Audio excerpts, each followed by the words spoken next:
Les ressources halieutiques occupent la première place des produits d'exportation au Sénégal. Et la pêche artisanale qui emploie plus d'1 million de familles s'impose avec 90% des débarquements sur le long des 200 sites, le long des 700 km de côte de Saint-Louis à Kafountine. Avant, l'essentiel des approvisionnements provenait de la pêche industrielle. Aujourd'hui, plus de 80% des approvisionnements des industries de la pêche proviennent de la pêche artisanale. Parce que le secteur de la pêche contribue pour presque 5% du PIB du secteur primaire. Il contribue à l'équilibre de la balance commerciale du Sénégal. 30%, 35% de nos recettes d'exportation, la pêche. Et il contribue à la sécurité alimentaire. Donc, c'est vous dire que la pêche artisanale est un secteur éminemment important et stratégique pour le Sénégal.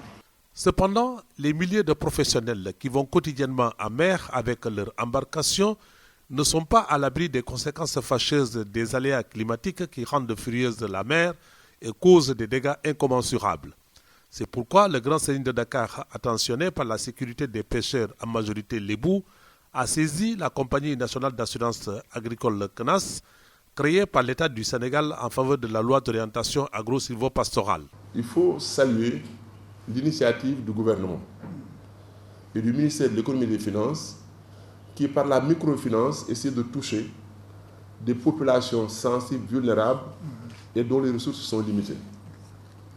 Et nous avons pensé que la collectivité lébou et tous les peuples de l'eau qui s'activent autour de la pêche, de Dakar à Saint-Louis en passant par la petite côte Djoualo, Sangomar, etc., pourraient peut-être prendre exemple, les Tchoubalo, le long de la frontière, pourraient prendre exemple sur ce que nous voulons faire.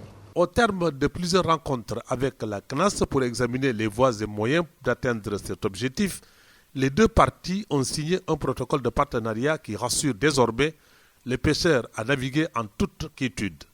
Le programme couvre le pêcheur. On a vu que ces derniers temps, il y a eu beaucoup d'événements malheureux qui ont frappé les pêcheurs en mer, sans pour autant qu'il y ait possibilité de les dédommager. Parce que, quoi qu'on dise, la mer reste sujette à des catastrophes, à des calamités, à des variations qui font qu'on n'est jamais assez sécurisé pour y aller. Et tout peut arriver à tout moment.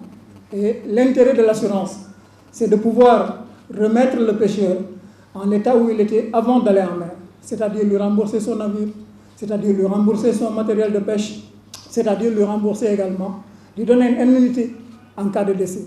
La modernisation des pirogues en cours d'immatriculation, qui se comptent par milliers, a été une des préoccupations majeures du Grand Serigne de Dakar. Il a souhaité que la communauté lébou soit au modèle pour tous les peuples de l'eau le long du littoral.